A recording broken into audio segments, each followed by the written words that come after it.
Welcome to Loop with the Sup. This is a first for us. We're inside, well, we have done it around PHS, the track at PHS, but this is the first time we've done one at an elementary school in the grounds of the elementary school during a school day, so we don't know what's going to happen. We'll see. Could be exciting. Recess time here exciting time at Phoenix Elementary.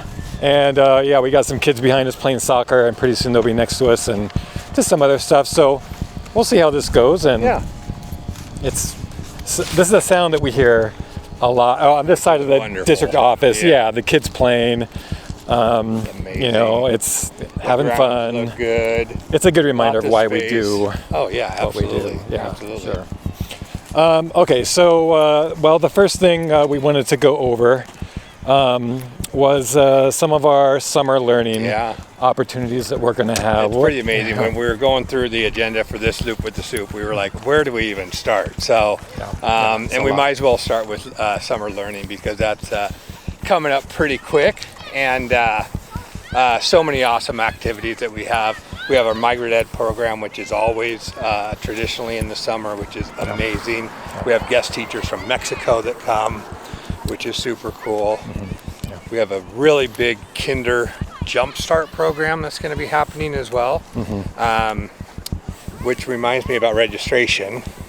Yes. You want to talk a little bit about registration? Yes, registration. And by the way, that Kinder Jumpstart is going to be ran at our new Learning Center over by the high school, by the Boys and Girls Club. But yeah, that does tie into our registration piece, because we wanted to let families know, especially if you're registering for kindergarten, that it's important to do that soon, because when you do that, you're going to be getting some emails from us explaining how to register, what it's about, you know, why it's important. There's a form you need to fill out, and the sooner we get kids registered in general, the better. Can you explain that? Why is it such a good opportunity too? So the sooner we get students registered for next year, we're going through the budgeting process right now, and so it just allows us to budget accurately, making sure we have the appropriate amount of staff, you know, available to serve our kids.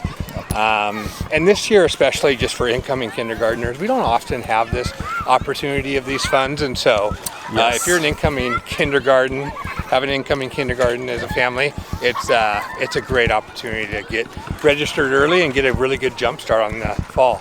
Yeah, food is included, meals included for the students. Full day. A full day, all covered.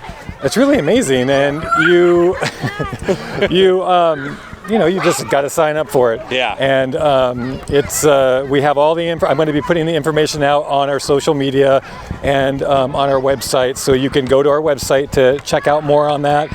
If you maybe can't quite figure out registration, also go to our website for that. I made some videos that kind of walk people through how to register, what to click on, and of course you can always call your school as well. Absolutely, and no matter what grade you are, the earlier you registered, the better.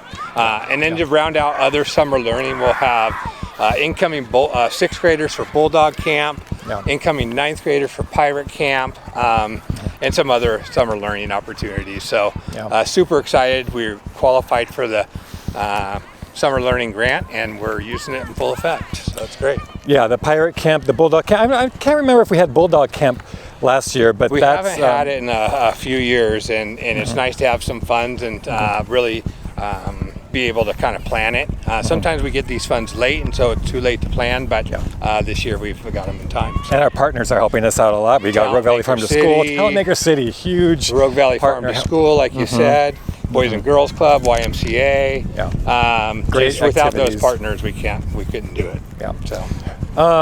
Okay, so next thing was, I know we have some spring assessments coming up. So we have, some of the kids have been doing the statewide assessment, and you might have seen it's game time at Orchard Hill. Orchard Hill, the big game. Every school has their own. The big game. And then the Junior Pirate made its debut. It sounded like... Do you remember what his name was? What's the name of the Junior Pirate? They named him Junior. Junior. That's his name. So he came out. They had an assembly on Friday, and Junior was revealed. I think the students were they were looking through the window. They kind of knew something was up. They saw the cheerleaders there, but they opened the door and out came the PHS cheerleaders and junior. And then there was a little dance, there was some cheers, and they're getting ready for the Show What You Know campaign. Yeah, That's absolutely. what PES does, and that is actually this week is when they're doing their testing. But testing this is an important week. Can you explain why is it? I mean, we always want of course, our students to be here every day, but what makes the testing week, a little this extra is important? just, we assess our students all the time. So we have periodic assessments, but this time of year we're doing the statewide assessments to really show what you know and see how we're doing as a school and a district.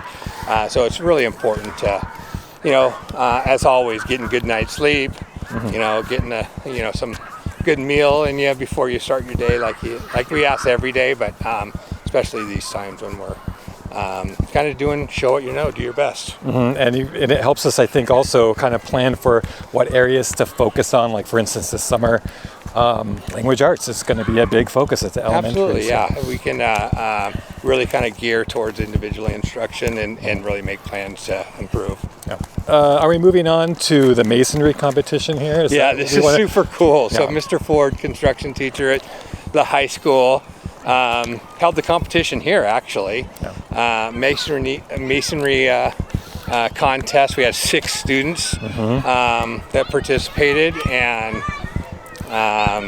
Alyssa Montez is a state champion in masonry. So she was able to go up to the Knife River Complex. This is a national organization, but they have an Oregon competition, and this was the first year we did this. And I think David thought it might be the first year that Oregon has competed in masonry at all. If you don't know, masonry is basically bricklaying. Yeah. And so I went there for that competition, and they had 3 hours to build this brick structure. They had some detailed plans from which to go off of, and it was ready. There was a little bit of instruction ahead of time from the SkillsUSA rep, but basically it was, now it's time to do it. And David Ford, I happened to run into him at a track meet actually the week before, and he said he wasn't sure what to expect because this is first time they've done something like this, and his students have had they've done work on masonry, but this is a pressure situation, and they did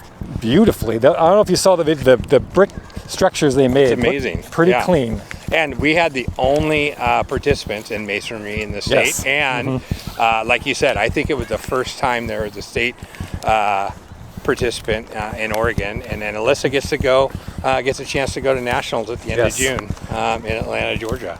Yeah, if I remember right, I believe her brother was the second place finisher. So she goes to Atlanta, very exciting, and David's hoping to continue this next year. Such a good keep it going for kids. SkillsUSA is obviously a great program, and lots of different activities to participate in, and just appreciate our staff really kind of getting our kids ready for industry and really kind of allowing them to take part in these competitions. David's a great teacher. Fantastic. You go there and you just see he really connects with kids and has some great stuff going on.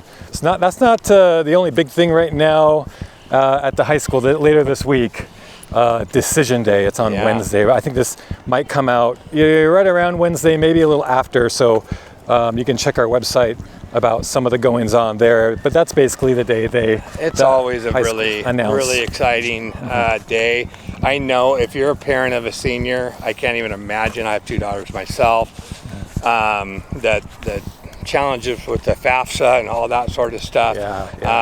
But it doesn't diminish what this day is all about, and when you decide on which college you're going to go to. So it's always a fun day at the high school. I know there's prizes, there's drawings, there's cool stuff going on, and so we want to make sure we celebrate our kids that are pursuing education beyond high school. And we're hoping that we get some big news later this week. We had 6 students who have applied for the Ford scholarship, and I reached out to Jordan Ruiz, and he said, yes, we will hopefully find out soon. He's hoping by Friday we're going to know. Okay. So I'm going to put it up on the website hoping to interview the students who do win. Fingers crossed if we do get some winners this year. Last year we had 3. Yeah, it was an incredible year for us last year, and just to have 6 to really kind of make the cut just to get an interview is a huge feat in itself. I mean that interview and application is definitely a big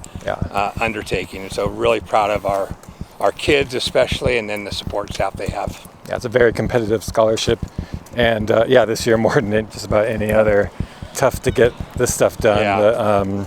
A lot has been said about that already.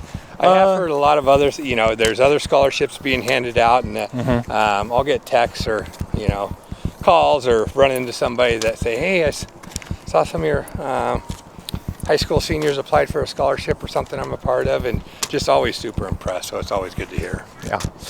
This is a tight-knit community. Yeah. We may have pretty much covered everything. Is there anything else you can think of that we might want to, while we're here? And now the students are gone. I don't know. I think now it's quieter here. So what is going on? I was just about ready to play wall ball. I mean, I miss my days as elementary principal when I'd go out there and play a little wall ball. You had your own rules. I understand every teacher has their own rules. Yeah, apparently you can't do waterfalls or stuff like that, or between your legs or something. I mean, but were you more open with just whatever? But the students called me on the rules. So, they said, "No, we can't do waterfalls." I go, "Where's that in the rules?" And they would show me. Oh man. Okay. All right. Well, that's where it goes sometimes. Yeah, you gotta stick to the rules. No. Okay. Well, this is the last. This is it for now. We're going to do one more. We have to do one more. Yeah, we'll do before one more. the school year's over. Sometime, yeah. So. Maybe a little before or a little after graduation. But until then, like I said, check our website for that information on our summer learning opportunities, and as well as any breaking news that we hope to get later this week regarding Ford Scholarship and PHS stuff. So we'll see you in about a month. Sounds good.